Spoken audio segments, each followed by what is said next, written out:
Why would a church have a conversation about trauma? I mean, why would we talk about things like mental health?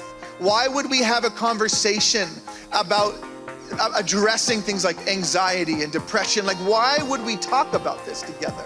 Because at the crux of what it means to be the church is to be a group of people who are always deepening and grappling with the reality that the divine, the creator of it all, loves me. The creator of it all likes me, and the creator of it all is with me. A lot of us have disconnect from the body, or belief that the body is bad, but the body is actually very good. We're emotional creatures. We're spiritual creatures. We're physical creatures. We're relational creatures. We're sexual creatures. When God created you, when God created me, it was the culmination of his creation. God says, look at that human being. Look at what I've created in my image. Look at who bears my image on the inside. Look at who breathes in and out of them the very breath of life that I gave them. Trauma gets stored in the body. It doesn't go anywhere until finally it has to come out. So in a sense, it's beautiful because your body keeps you safe until you hit a point where it's ready to come out and it won't work for you anymore. Is anyone exempt from this? Your past catching up to your future? I mean, or is this a human thing? No, I think it's a human experience. I think people are affected differently though. So I could experience the same thing as you, and based on our genetic makeup and our personality types, it might affect me differently than it affects you. We would say that person is morally bankrupt because of his physical issues, and yet sometimes we put that on ourselves with our mental health issues. Sometimes we think that somehow there's a weakness, there's a moral failing, there's something inherently wrong with me because I'm dealing with some of these issues. Shame was never meant for you in the first place. It was never yours to carry. Faith communities have a certain vulnerability to certain kinds of abuse because of the practices that we have, because of the narratives that exist, because of the way power dynamics can work in a community and in a faith community. What's the essence of our faith? It's not in our tradition. It's not even in our literature. The essence of our faith is found in the flesh. God inhabits all of creation. But it's funny, he didn't come to us as a mountain, as majestic as they are. He didn't come to us as thunder from the sky. No, it says that he came in the flesh. He came in a baby who came to be known as Jesus of Nazareth. When we can come to terms with God's love of us, then actually we can begin to love and like ourselves, and then spill that love into the world upon other people.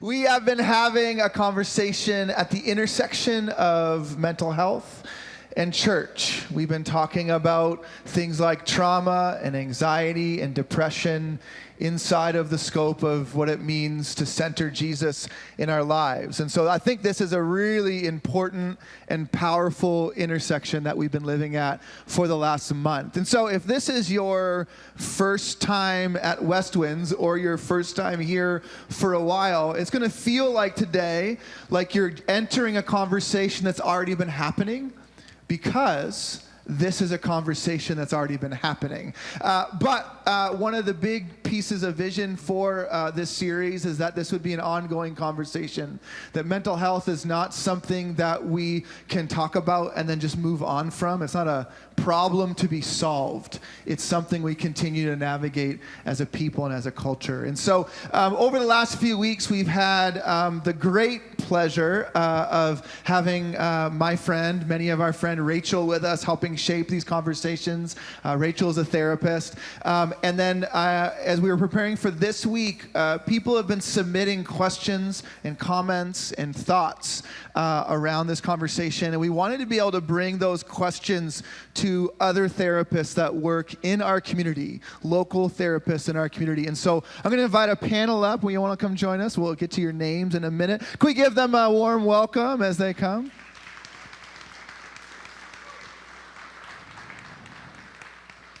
So Rachel, I have multiple times told you how nuts I think your job is, and that I would never, ever in my wildest dreams want to give my life to sitting in a closed room with people every day listening to their problems. But you do this for a life, for a living, for a vocation, really. And you have invited some other bonkers people with you today to help participate. Who are these individuals sitting up here with us today? Yeah, so these are my friends. This is Eric Slisher and Jamie Bush. I was thinking, I think I met you 10 years ago and have known you for 9 years. One of the things I deeply value in our field are good quality clinicians who continue to do their own work and who continue to get trainings and resources to be able to help their clients heal, because we all need more training than just basic talk therapy to really get to the root of struggles that people have.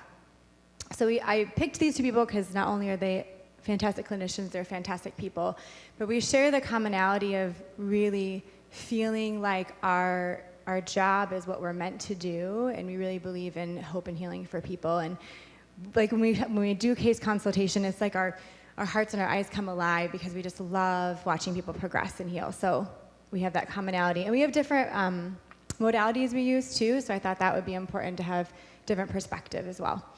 And so I've had the opportunity to get to know the both of you over the last just couple weeks. And we sat down, have a meal together, talk about all this.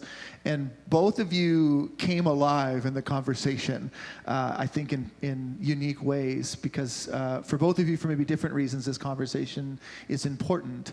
Eric, why don't we start with you? Do you want to share a little bit about why this conversation is important, and maybe kind of your proximity to church and therapy and the whole mess of it?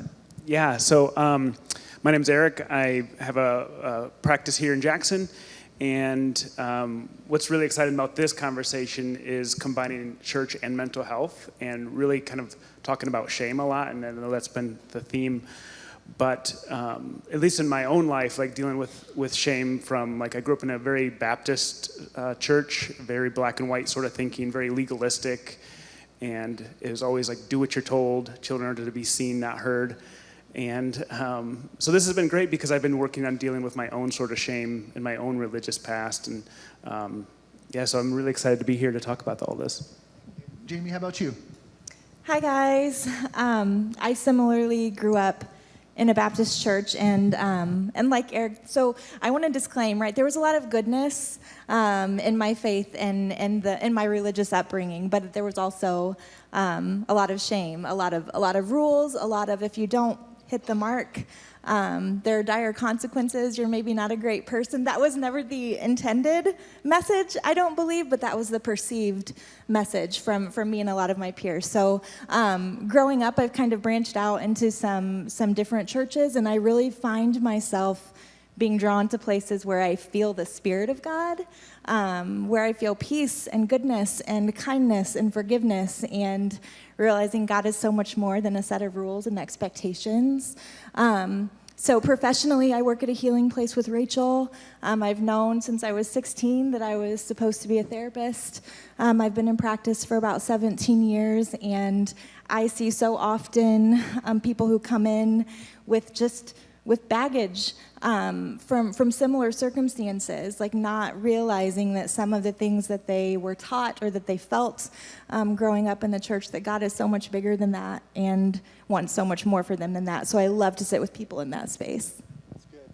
And Rachel, I know that you've been able to share a little bit of this throughout the last month, but for those who maybe haven't been here, why don't you share a little bit about why this conversation is important to you? Yeah, so I think I shared, I don't remember, one of the weeks, maybe both weeks, I'm a pastor's daughter, the big PK title. So my parents are great, and the narratives didn't come from my home, but I think growing up in, like, church was my life, and so kind of like Jamie and Eric were saying, like, the narrative of, checking this box to be good enough or to be loved, like I had a high, strong shame narrative. So I think I started kind of unraveling that, honestly, probably in the last 7 years, and I've come a long way in that. But the narrative that God loves you because he loves you was, I heard that, but it was like, what? Like, I don't have to earn that? And then I think in the clinical setting, there's so many times where people have those narratives and don't even know they have them. And so I think being able to connect with that and validate that and help people heal from that is important. And so I think we get to do that one-on-one, but I think one of the things that's been so powerful in this series for me, Corey, has been to be able to say it to so many people that shame is not meant for you. That's really redemptive to my story. So that's kind of why I said yes, I guess. That's good. One of the things, and I'll just kind of preface all of this, is we had a lot of responses to as we were preparing for this panel. A lot of people wrote in, a lot of questions, more than we could conquer in a 30-minute conversation.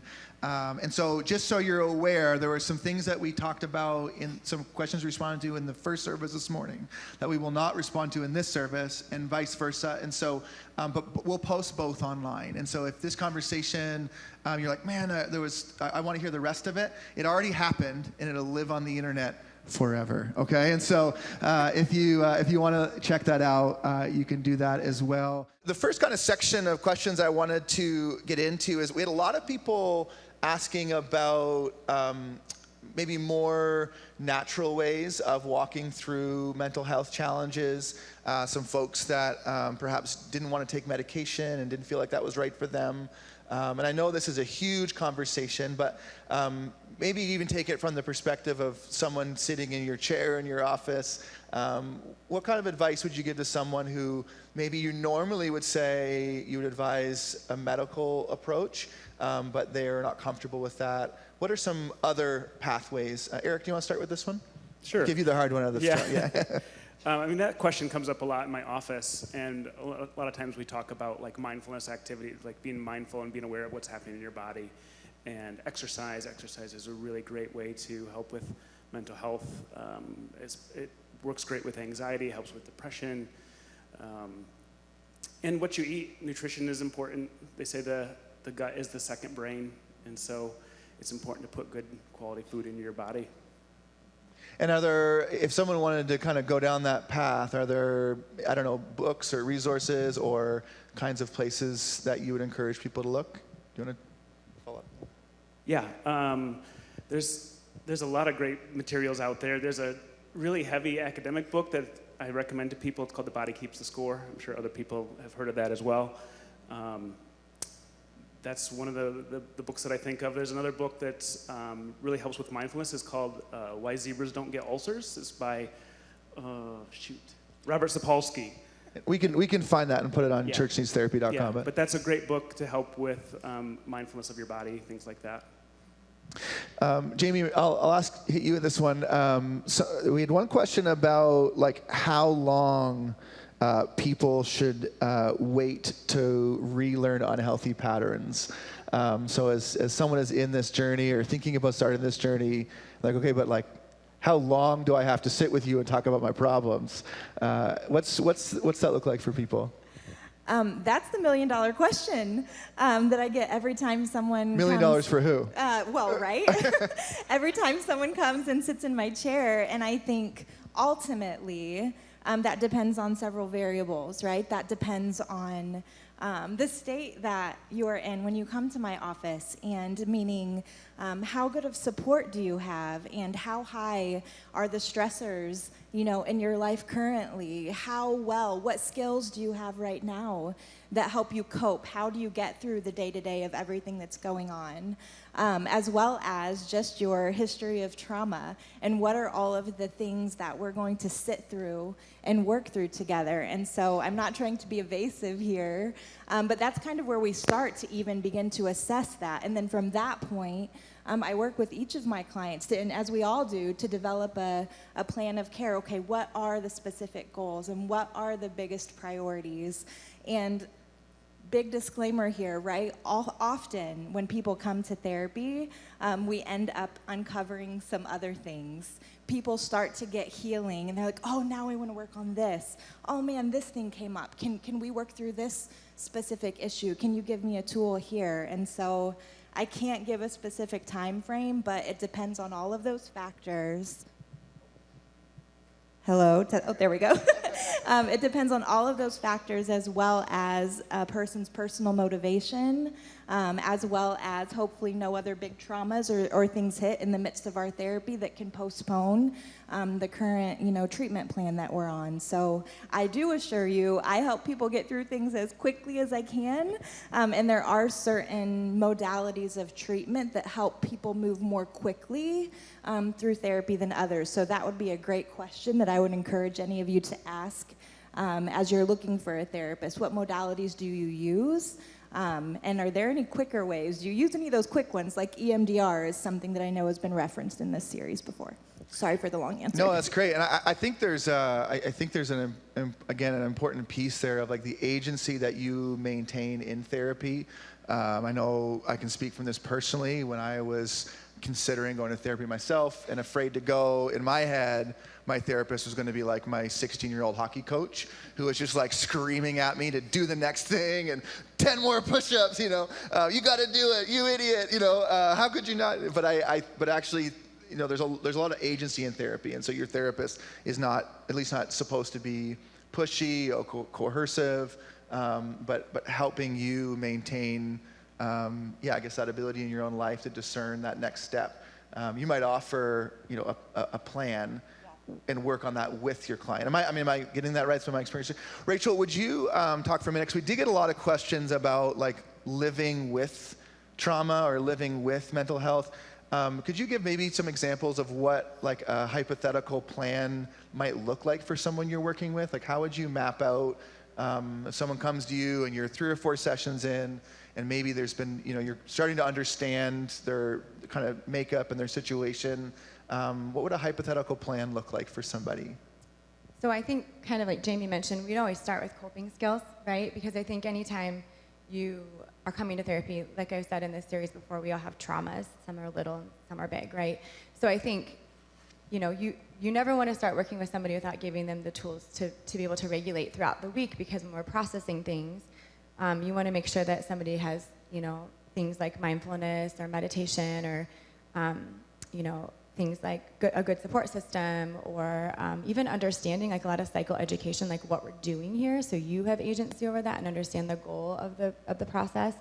So the first step for me is always, building rapport with somebody and then establishing, their ability to regulate and utilize their tools outside a session. And then I utilize EMDR, which is eye movement desensitization reprocessing, which I won't go into all the detail, but that's a very targeted approach when there's a specific thing that rewires. And so we all have different modalities we can talk about, but that's one of my main modalities, and helping people understand the different parts of them that are coming into play and affecting their process.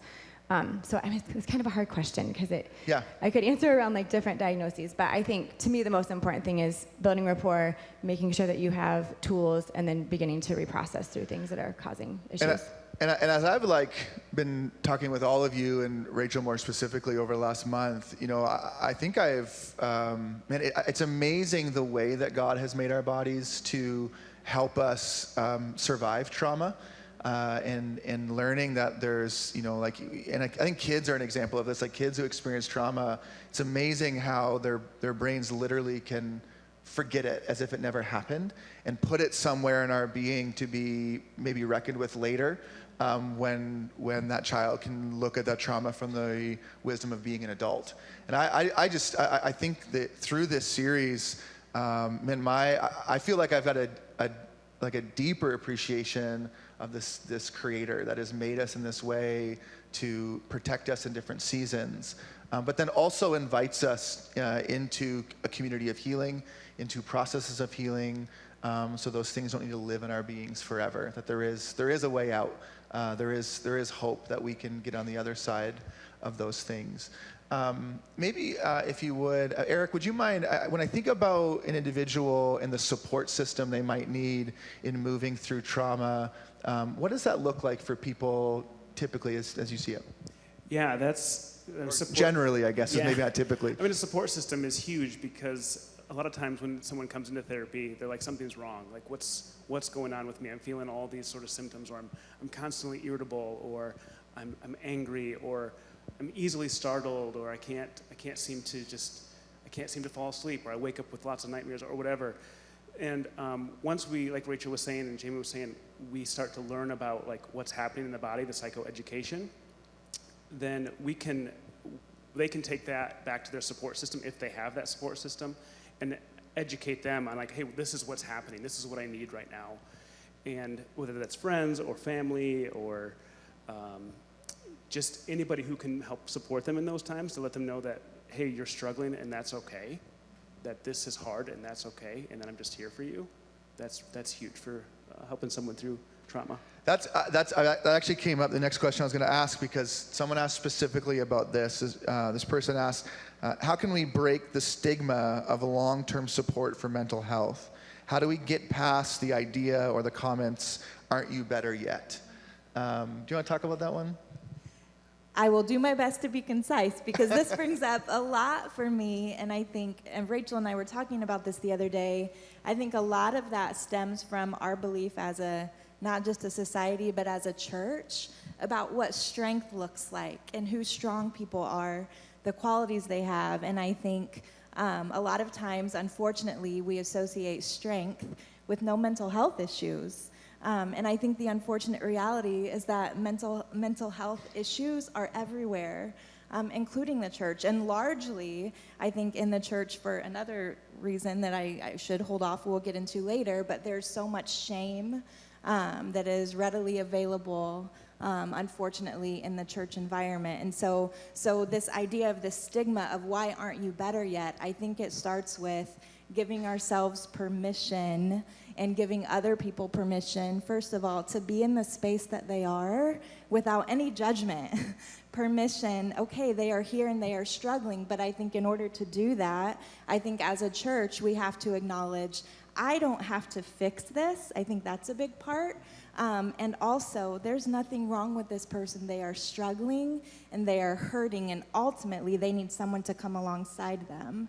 And I think if we can get behind that, I think kind of the pressure that therapy should be this long or that mental health issues should be over and done with in a matter of such and such time, I think that piece kind of falls away.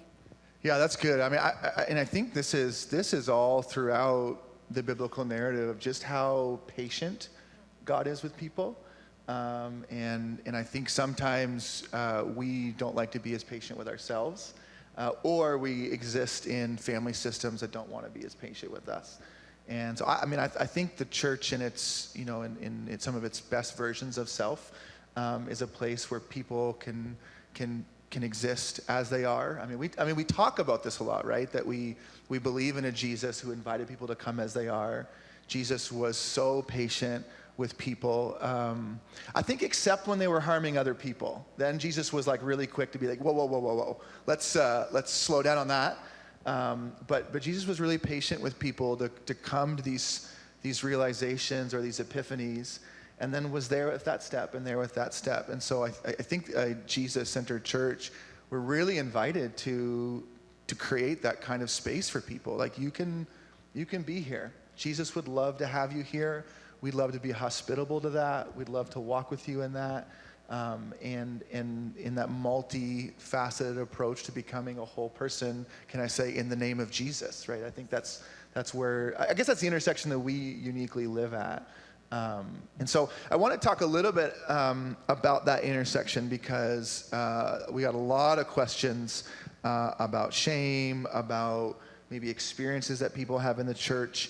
For this one, maybe we'll start with this one. For those of us who struggle to recognize shame messaging or spiritual bypassing, how do you typically see this manifest, and what are some common phrases? So again, put yourself, in the many conversations you've had with people in your office, and what kinds of things come out of their story where maybe as a therapist, you're like, wait a second, that's spiritual bypassing, or that shame messaging that you've got to kind of help people walk through.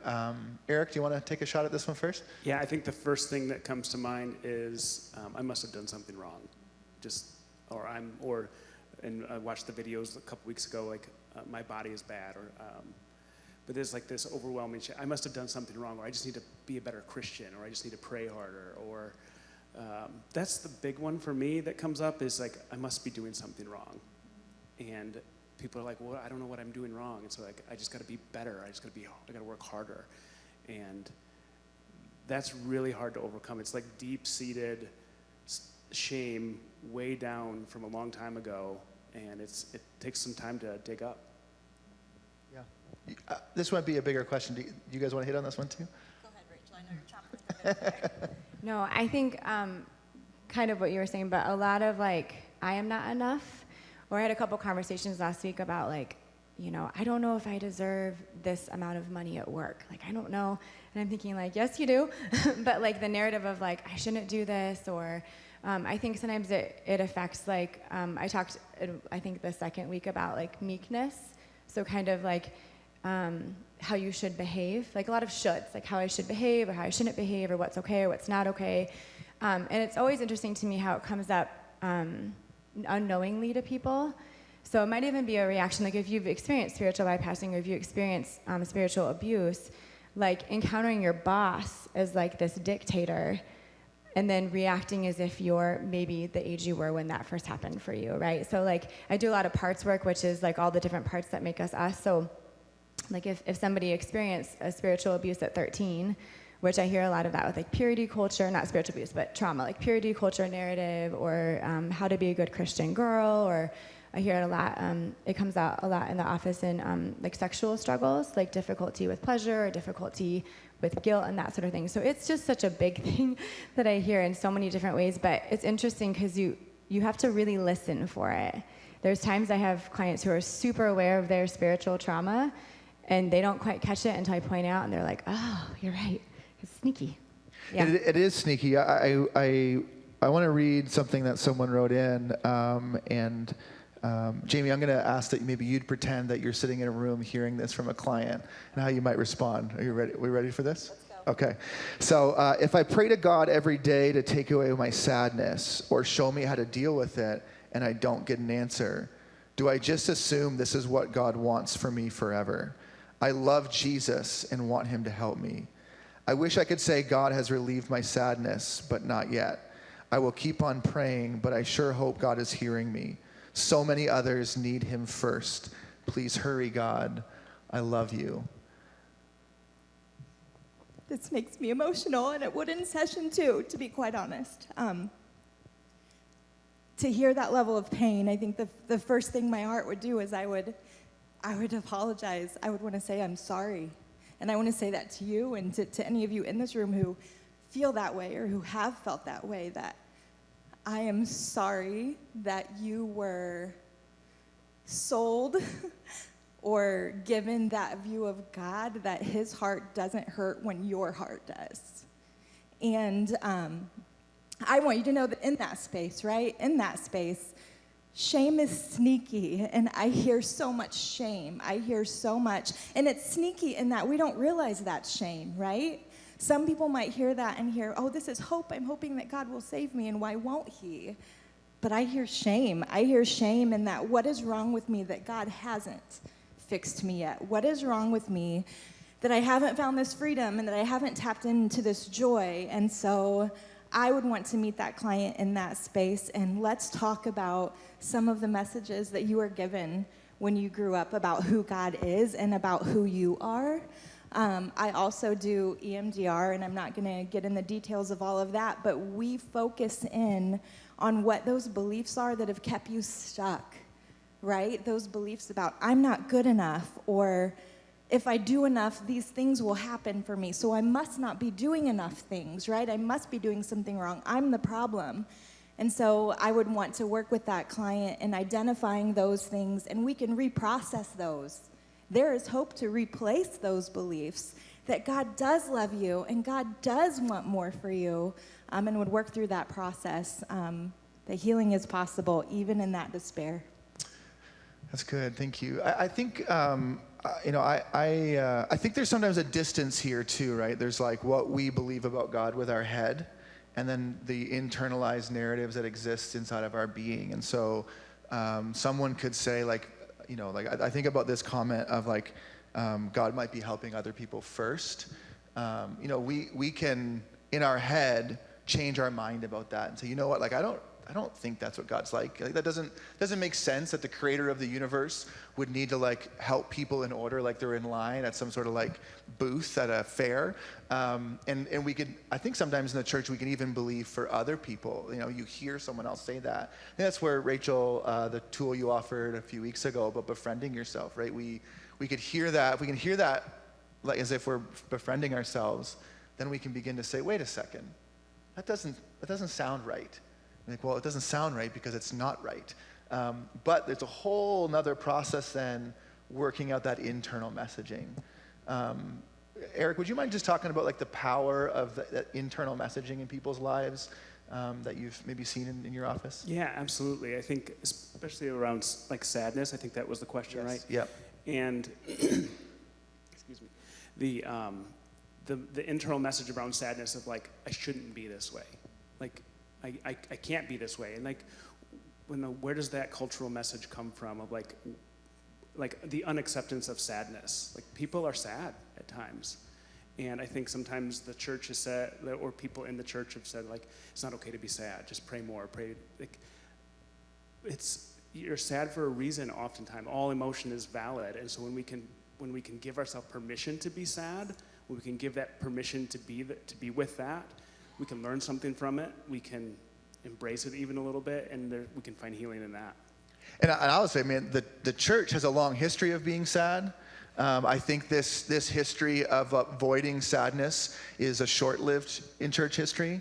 But for thousands of years, like in the book that we build our lives around, is filled with laments of people being incredibly honest before God and before each other about their sadness. And so the sadness is a part of their prayer life, and it's a part of their corporate experience. It's okay to come and be a part of your faith community and not be okay. And so I think there's a culture that needs to be fostered in a faith community for that to be true. That people in churches are often sad in silence. And then we get ready for church, and we come in and we put the face on, and we come in and we sing some, fun songs, and we stand and we smile and we giggle at the bad jokes the pastor tells, and then we shake a friend's hand, shake a hand next to you, and then you go home, right? And then we go back to being sad for 6 days. When I think there's actually a power when we can allow that sadness to be a part of our faith, to be a part of our prayer life. God, this sucks. I'm sad. And inviting God into those spaces, but then to be able to come and be a part of our larger faith community and be like, I'm not okay right now, but I'm here, and is it okay that I'm here? And for everyone to be like, yep, it's 100% okay that you're here. And you can't change what you don't accept. That's good. Talk more with that. Well, I think with like one of my modalities is called DBT, and we work on a lot of things like radical acceptance, and it's accepting the reality that you're in. And when we can accept our reality, even if we're sad, then we can start to foster healing out of that sadness. Yes. And if you can teach yourself that it's okay that you're not okay, that's a hard place to be. But when you can say that, there's healing. And again, and I'll keep, as I bring it back to spiritual practice, to me it's the practice of telling the truth. And that if we go into like the history of God's people, telling the truth was always something that God was trying to bring people towards, and resisting the truth was often the resistance of the people. And so I think in a faithful Christian community, we practice telling the truth together. If you were to go to like a more liturgical church, there often would be a form of confession. And I think that, in a lot of traditions, confession has been used in manipulative ways.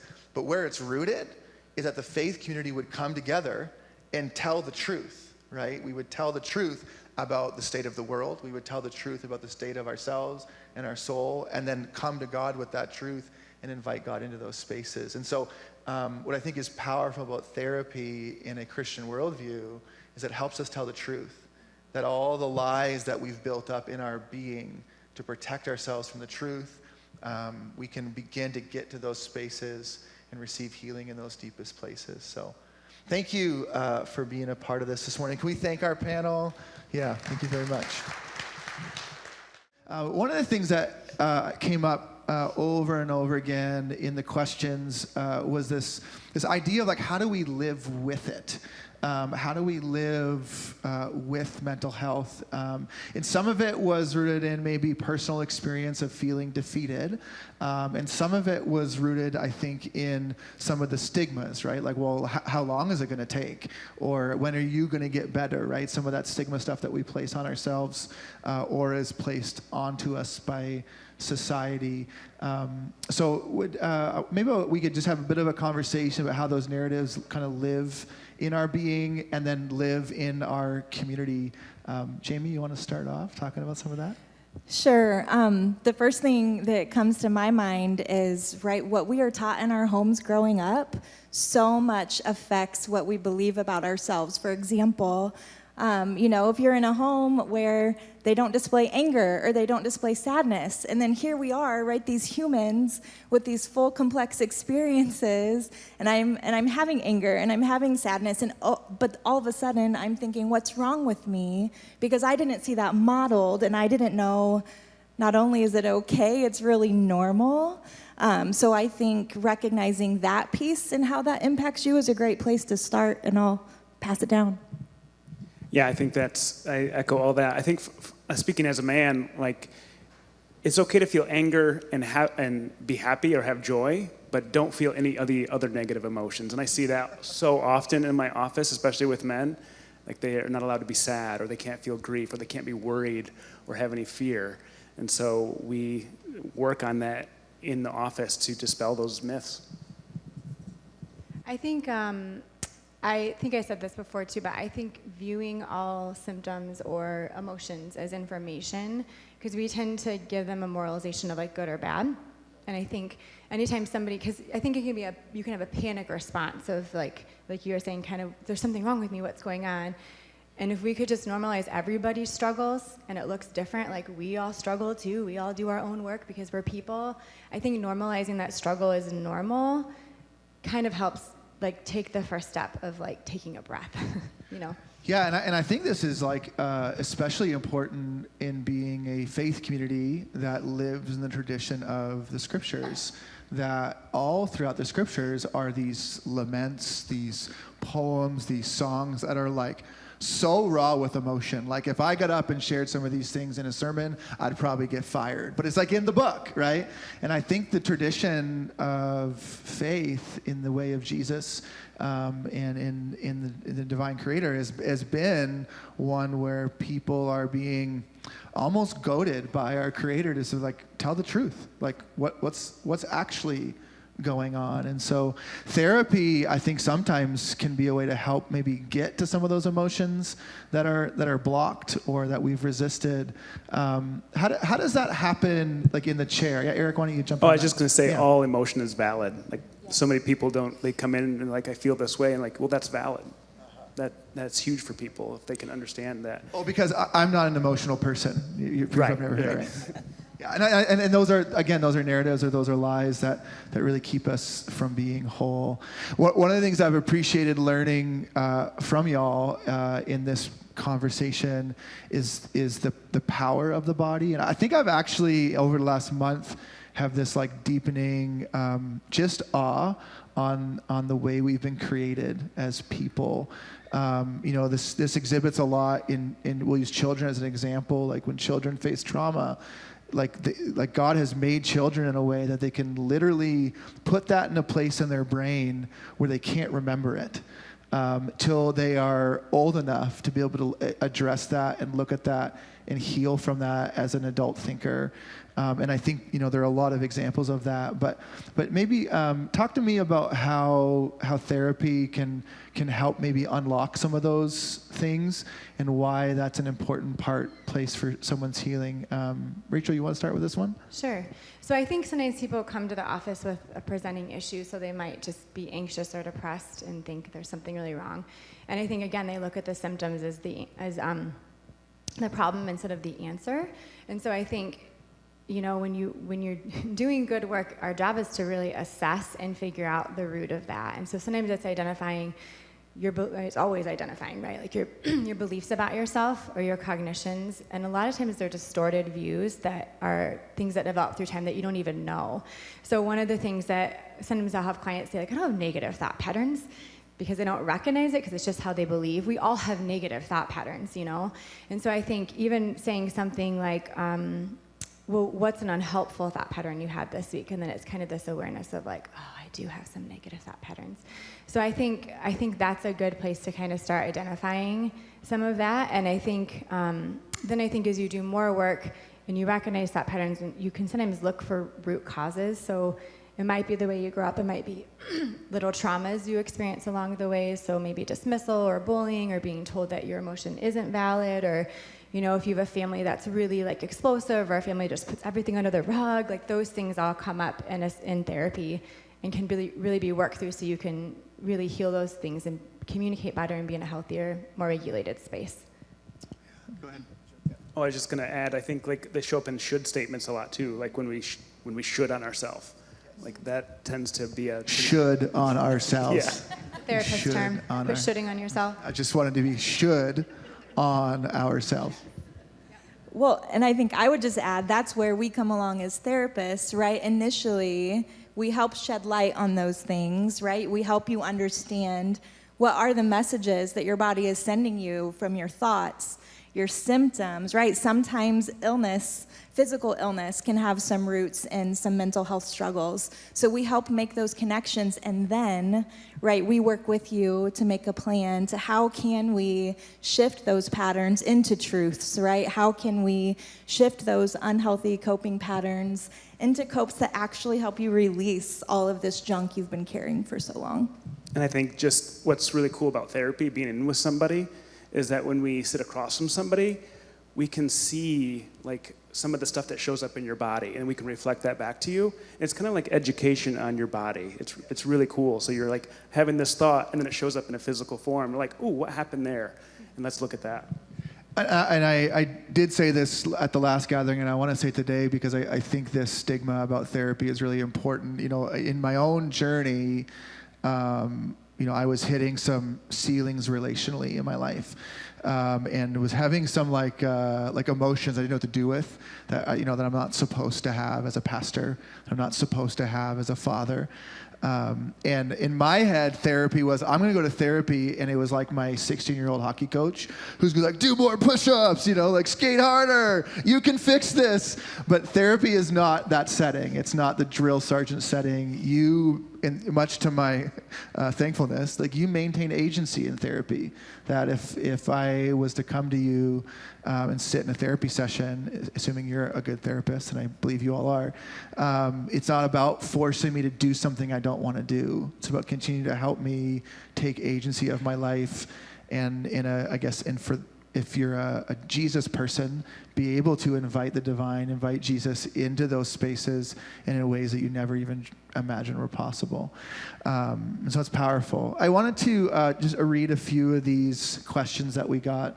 And if you could, maybe just like treat these as if this person is sitting in the chair across from you, sharing this with you. So here's one. For those of us who struggle to recognize our shame messaging or spiritual bypassing, how do you typically see this manifest, and what are some common phrases? You want to try this one? I'd love to start. Okay. First of all, I just want to say, I didn't get to say this in the first service, shame is so sneaky. It is so dang sneaky, and yet it is everywhere. And I think because it is sneaky and because it is everywhere, it so often goes untouched and unnoticed. And often the messaging that I will hear from people, whether it's out the gate or whether it's as we start digging a little deeper, is, man, I'm not good enough. It's, why hasn't this happened for me? I could have done more. Why am I not loved?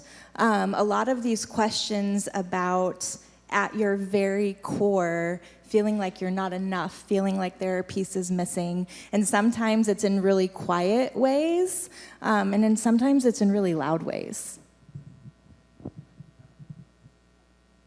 All right, that's a great answer. All right, let's read another one. What can help me act as though I believe that people love me and God loves me, even when the chemical balance in my body makes me feel hollow?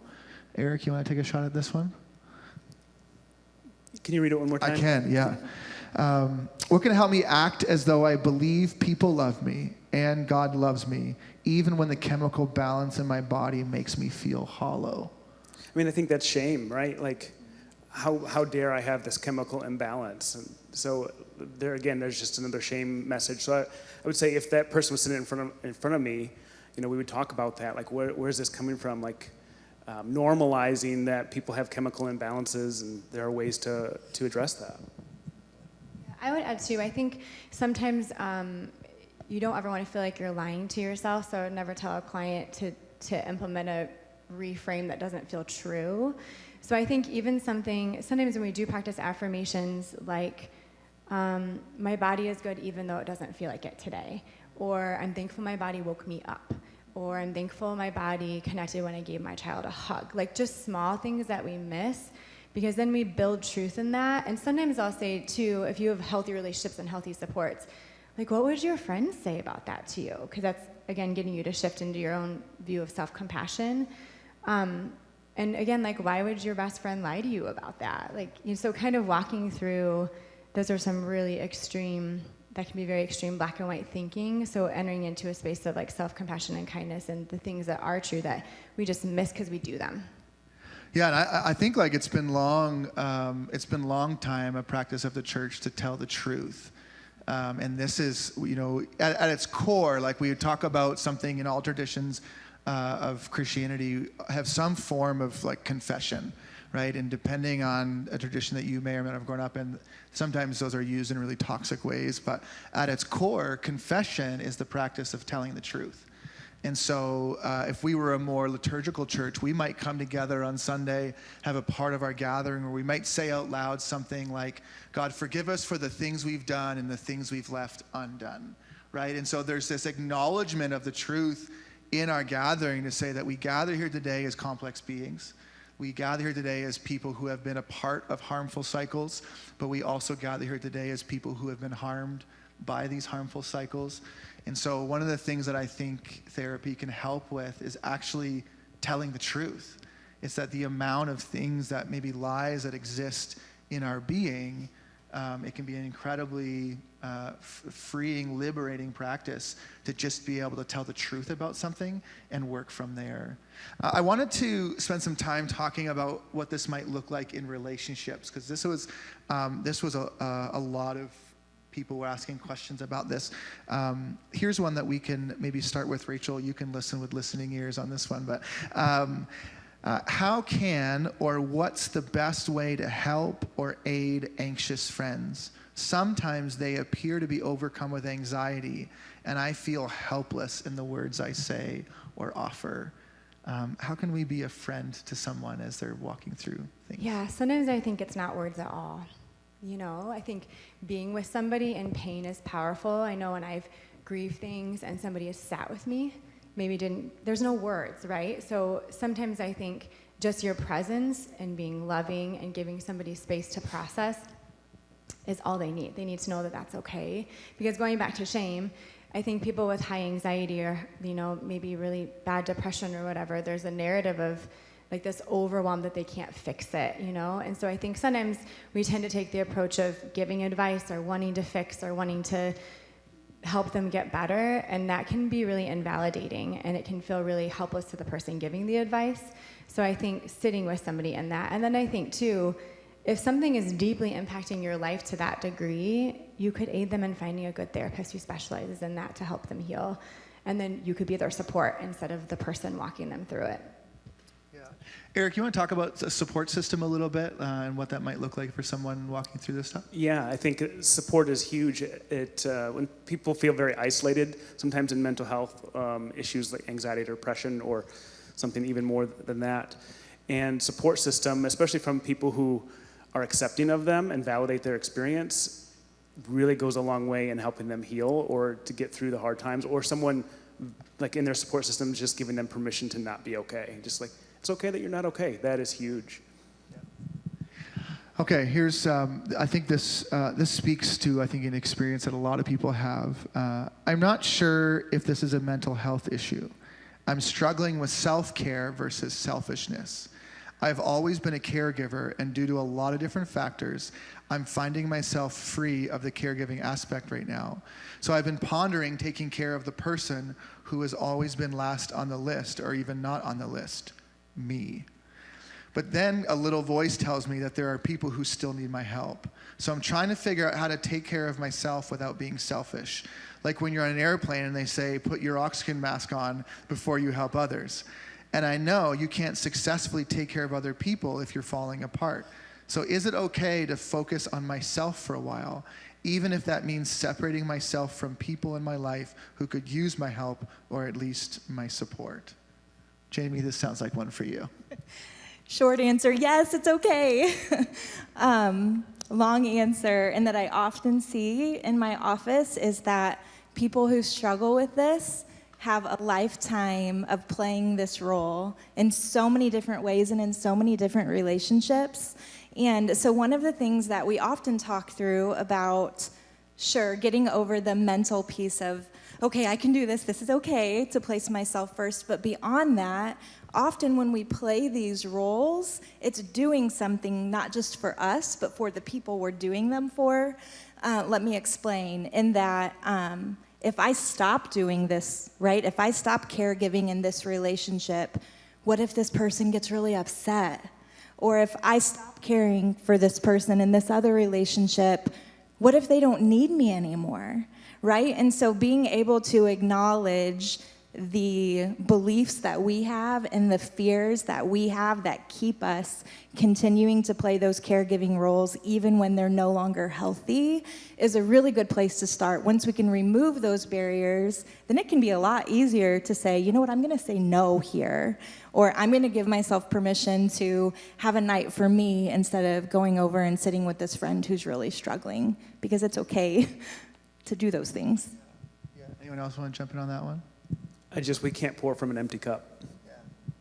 Yeah, and boundaries are important, right? And so I think if somebody's asking the question, you probably know you need to step away. Like if I'm asking the question, I'm probably aware that something doesn't feel good for me anymore. And I think, like you said, Jamie, like once you address the root of that within your thoughts or what that's feeding in you, then recognizing your boundaries are the things that keep you safe. And if people get mad at you, they might not be your people. So to bring this conversation closer to home is that sometimes this exists in really important relationships.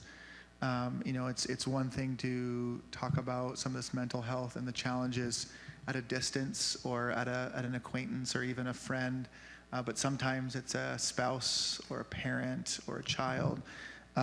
This one specifically is referring to a spouse, but I think it speaks to experience when there's challenges inside of a relationship that maybe is more intimate than a general relationship. So my spouse has unpredictable mood swings. One day is cheery and bright, and the next is short-tempered, irritable, and easily annoyed.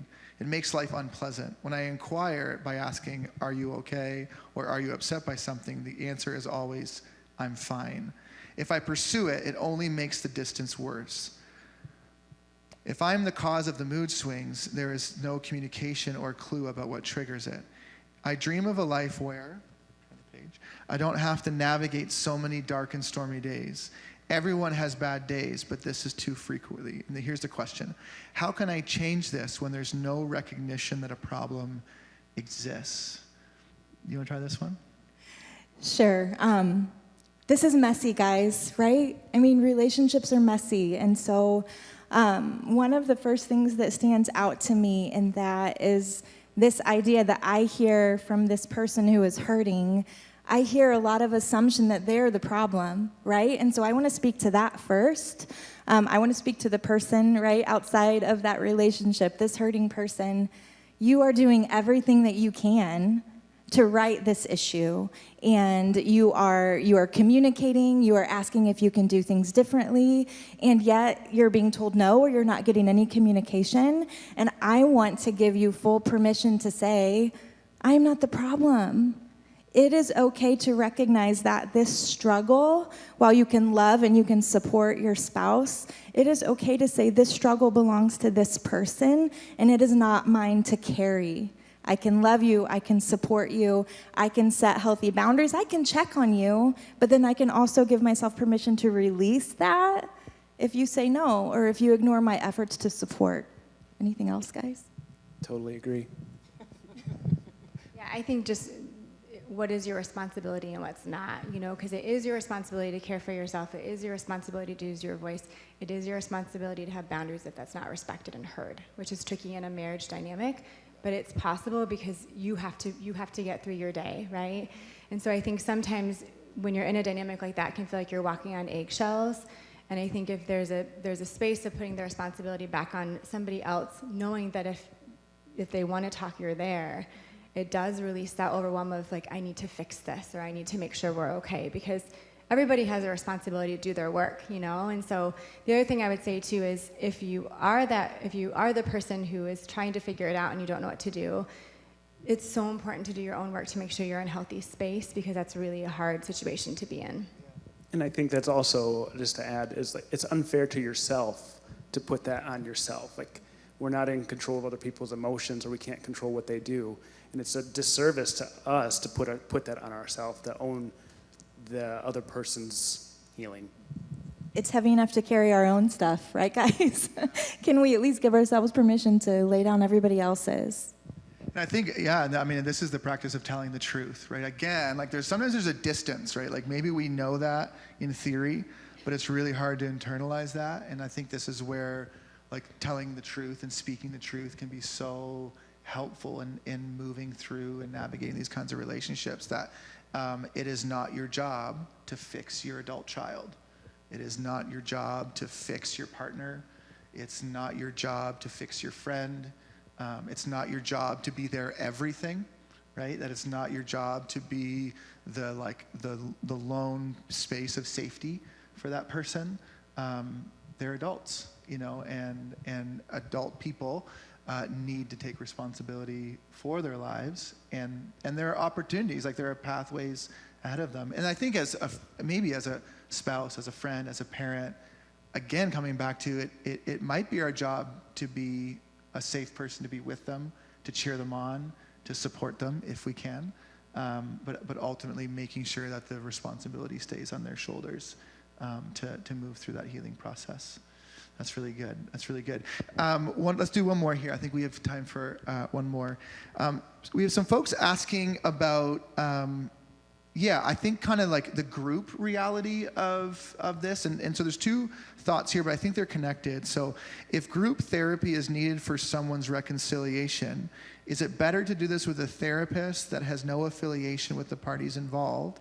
So I think that's one question. And then the other one here is, what are tools to create emotional safety in a group and in a conversation, like reflective listening?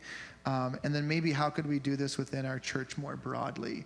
And so I think both these questions kind of hit at the same thing, is that like, how does a community come around somebody, either in helping them recognize some things they need to recognize or supporting them in those things? And then how do we create a culture where people even feel safe enough to not be okay? I don't think there's a lot of spaces like that in our society today. So I know there's like a few different pieces in there. Anything in there that any of you want to hit on? I'll start. And I think that the first thing that comes to mind with both of those dynamics, anytime we're in a group, when we're with other people, right, this community, is that we have to get comfortable with our own messy feelings. We have to get comfortable being uncomfortable with other people's messy feelings, because what happens unintentionally, almost always, but what happens is if I'm uncomfortable with you trying to be vulnerable, you trying to share, you trying to ask, helpful questions and pursuing your own healing, and I'm getting all uncomfortable over here, I'm going to shut that down. Sometimes it's just through body language. Sometimes it's through what I say, in different ways. So I think permission to get uncomfortable with these different feelings, with mental health struggles, because they are real, they are everywhere, they are just as present in the church as they are outside of the church. So I think that's where I'd start. Yeah, I mean, I think groups are complex in themselves. I think having a leader in a group, and the question I think, does a person need to be like an objective party? I think that's helpful because you're not the objective person can see some of the things within the group and is outside of it, and so it can kind of help guide the group better.